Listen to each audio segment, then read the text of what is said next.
परमात्मा का आंखों देखा हाल वर्णन किया है। जिंदा मौला मालिक मेरा, हम सत साहेब जाण्या रे। जिंदा मौला मालिक मेरा, हम सत साहेब जाण्या रे। गगन मंडल गुलजार गलीचा, पेख्या रवि खिल खाना रे। खालिक मालिक है महबूबम, है निर्गुण निर्बाना रे। अलख अलह अलेख अवगत रूपम, शब्द अतीत पछाणा रे। शब्द अतीत रंगे रस भीना, अनरागी निज ताना रे। अरस खुर्दनी लगी खुमारी, अमी मार सिखाना रे। शब्द समाध लगी अमरापुर, कर सतलोक पियाना रे। शब्द अरूपम नूर जहूरम, कादर पर कुर्बाना रे। यो जग बंधा भोजल फंदा, समझे नहीं विज्ञाना रे। जिन 14 तब करचे छन माही, धरे जमी असमाना रे। 5 तब की गुदरी की निसर्जे पिंड और प्राणा रे। दास गरीब मेहर सतगुरु की, शब्द शब्द समाना रे। अब गरीबदास जी कहते हैं वो जिंदा मालिक मौला मेरा। जिंदा महात्मा के रूप में परमेश्वर कबीर जी आकर के गरीबदास साहिब जी को मिले थे। तो वो कहते हैं वो हमने सत साहेब जाना रे। सत साहिबा ने अविनाशी परमात्मा को हमने जाना है, और उसका गगन मंडल गुलजार गलीचा, सतलोक में उस परमात्मा का बहुत सुंदर स्थान है। फिर क्या बताते हैं, ये दृष्टि पड़े सो धोखा रे। कहते जो तुमने ये दिखाई दे रहा ना इस पिंड और ब्रह्मांड में, और जो भी ये लोग यहाँ दिखे, ये सब धोखा है, ये सब नासवान है। दृष्टि पड़े सो धोखा रे। खंड पिंड ब्रह्मांड चलेंगे, ये थिरना रैसी लोकारे। थिरना रैसी लोकारे। रजगुण ब्रह्मा तम गुण शंकर, यो सतगुण विष्णु कहावे रे। चौथे पद का भेद नियारा, कोई बिरला साधु पावे रे। भाई रजगुण ब्रह्मा तम गुण शंकर और सतगुण विष्णु कहावे रे। चौथे पद का भेद न्यारा, कोई बिरला साधु पावे रे। रग यजु श्याम अथर्वण, ये चारों वेद चितभंगी रे। सक्षम वेद बाचे साहेब का, सो संत सत्संगी रे। अब क्या निर्णय दिया है, रग यजु श्याम अथर्वण, ये चारों वेद चितभंगी रे। सब सम वेद बाचे साहेब का, सोहनसा सत्संगी रे।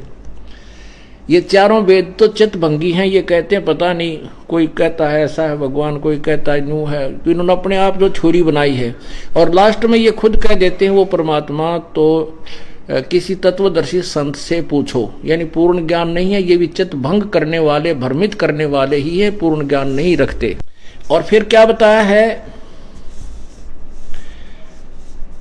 रग यजुर और शाम अथर्वण, ये चारों वेद चितभंगी रे। सब सुषम वेद बाचे साहेब का, सो हंसा सत्संगी रे। वो सच्चा सत्संगी माने वो तत्व ज्ञान का साथी है, सत्य का साथी है। उसने तत्व सत्य को पहचान लिया है, उसने सत्य को ग्रहण कर लिया है, वो सत्य के साथ चल रहा है। जैसे गीता जी अध्याय नंबर 4 के श्लोक 32 में कहा है कि जो 25 से लेकर के 31 तक तो वर्णन किया है, कोई ऊपर ने पैर करके, कोई नीचे ने खड़ा होकर के, कोई किसी प्रकार कोई हठ योग करके, कोई प्रणाम करके, कोई श्वास विश्वास की क्रिया को देख करके अपने आप को मोक्ष क्रिया मानता है, साधनाएं करता है, सभी साधनाओं को मोक्षदायक मानकर कर रहा है। लेकिन उस चौथे अध्याय के 32वें श्लोक में कहा है कि उस पूर्ण परमात्मा के मुखारविंद से उच्चारित जो तत्व ज्ञान है, उस सवसम वेद में, उस मुख्य ज्ञान में जो वर्णन किया है वो सब प्रकार का वर्णन है। उस ज्ञान को चौथे अध्याय के 34वें श्लोक में कहा, किसी तत्वदर्शी संत से पूछो, वो बताएगा। उसी के विषय बता रहे हैं कि सबसम वेद जो पांचवा वेद है, सबसम वेद बाचे साहेब का, पढ़े उस परमेश्वर का जो सबसम वेद को पढ़े, सोहंसा सत्संगी रे, वो सत्संगी है, वो सच्चे ज्ञान युक्त है।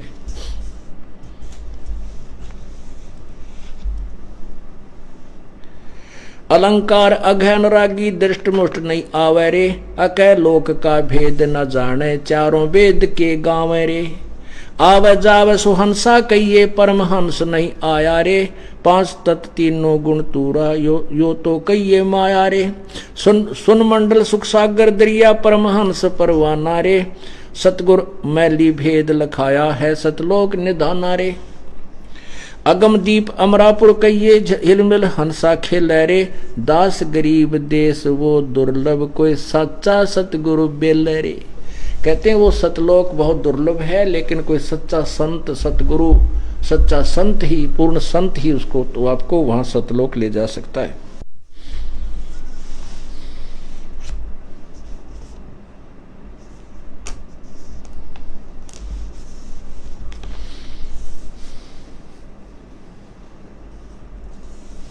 ये गुण ख्याल कौन मन मारे, कहाँ आवे कहाँ जावे रे, ज्ञानी गुनी मुनि सब भूले, ये चारों वेद पढ़ावे रे। ज्ञानी गुणी सब भूले, चारों वेद पढ़ावे रे। अक्षर मैनी अक्षर बोले, सब सम वेद को गावे रे। मुसलमान धरनी विच धरिए, हिंदू अग्न जरावे रे। दहू दीन की एक माटी, दूसरा कौन कहावे रे। सालग सिला जगत सब पूजे, 68 तीर्थ नावे रे।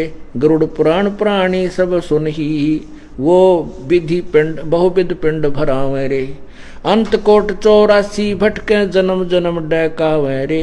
राजा प्रजा पशु पखेरू, फिर शुक्र समान बनावे रे। पंच अग्नि झरने जल बैठे, धूम्र पान झुलावे रे। भंवर गुफा का घाट बिखम है, बंक नाल नहीं पावे रे। गगन मंडल में भाटी सर्वे, चोखा फूल चवावे रे। परानंदनी कामधेन है, छिन छिन माही दुहावे रे। शंखों गुरु गर्द में मिल गए, चेलों को कौन छुटावे रे। ये नकली सांग नकली गुरु कहते, शंखों गुरु नरक में गए, इन चेलन कौन छुटावेगा, वो इनके गुरु नरक में जाएंगे। शंखों गुरु गर्द में मिल गए, चेलों को कौन छुटावे रे। जा मुर्शद की मैं बलिहारी, जो आत्म तत् दर्शावे रे। अवगत मूर्त अवचर सूरत, सतगुर अलख लखावे रे। दिल दर्पण दुर्बीन कहा है, दिव चश्मे दर्शावे रे। रसना बिना राग रंग बोरे, सरबन बिना सुनावे रे। नाभ कमल में दम दरबानी, द्वादश मद समावे रे। 184 बहुर न भर में भरम, गर्भ 83 मिटावे रे। ओहम सोहम मध्य में लहर रंकार धुन लावे रे। जिस भी संत ने परमात्मा पाया है, इन्हीं मंत्रों का संकेत किया, इन्हीं का, बिल्कुल दूसरा नहीं। जैसा कल आपको नानक साहब जी के जन्म साखी में भी यही प्रमाण बताया था, उनके ग्रंथ साहब में भी ऐसा ही लिखा है, प्राण संगरी में भी यही संकेत है। परमात्मा हमें यही बताने की चेष्टा करते हैं कि इस काल ने आपको इतना भ्रमित कर दिया है, आपने बहुत समय से एक ऐसे अज्ञान को सुन लिया कि तत्व ज्ञान को सुनकर फटक जाते हो, घबरा जाते हो, सामने प्रमाण देखकर भी मन स्वीकार करने को तैयार नहीं होता है। इसका यही तरीका है, इसकी विधि यही है कि इस ज्ञान को बार बार सुने, और फिर जब ज्ञान आपके कुछ दिन में समझ में आ जाएगा, अपनी सत साधना प्रारंभ कर दें। इस ज्ञान उपदेश लेने से पहले प्राणी को चाहिए कि अपने संशय को पूरा निवारण कर ले, और नाम लेने के बाद फिर अगर मगरम नहीं रहनी चाहिए। अगर आपके नाम लेने के बाद आपको किसी भी प्रकार का जो गुरुदेव के ज्ञान में, परमात्मा की विधि में आपके मन में ये आता है तो वैसे कह ऐसा नहीं हो सकता, तो आपका नाम खंडित हो जाएगा। क्योंकि जब आप गुरु शिष्य के रोल में आ जाओगे तो फिर आपको ब्लाइंड फेथ करना पड़ता है। परमात्मा पाने का तरीका है ब्लाइंड फेथ, यानी बिल्कुल पूर्ण विश्वास, अंधविश्वास कि फिर गुरुजी जो कहें वो सत्य है, सत्य है। और ऐसे ही परमात्मा तक हम पहुंच सकते हैं और कोई तरीका नहीं। लेकिन गुरु बनाने से पहले आपने कौवे से भी ज्यादा चतुर होना चाहिए। बहुत ध्यान से बार बार 100 बार सत्संग सुने, पूरे विस्तार से सुने और फिर नाम ले लेना चाहिए। पुण्यात्मा समझदार होते हैं, उनको 1-2 सत्संग में पूर्ण पता हो जाता है कि ये संत कितना ज्ञान रखता है। प्रमाण आपके सामने रह रह कर देता हूं, इसलिए देता हूं कि आपका भ्रम दूर हो जाए। और उपदेश लेने के बाद फिर आपके मन में जो दास मुख से शब्द निकाले हृदय में पक्की जज्जा गुरु जी सत्य कहते हैं, क्योंकि ये प्रमाण के बिना बात करते नहीं। तो फिर आपके मन में ना तो कोई दोष उत्पन्न होगा, और जब तक आप कच्चे पक्के होकर नाम ग्रहण कर भी लोगे तो आपको बीच बीच में 100 प्रकार की बकवादियां आती रहेंगी जो आपके लिए भक्ति बाधक बनती रहेंगी। अगर आप ये वीडियो YouTube पर देख रहे हैं तो हमारे चैनल को सब्सक्राइब करें और बेल आइकन को दबाना ना भूलें। अगर आप Facebook पर ये वीडियो देख रहे हैं तो हमारे पेज को लाइक करें।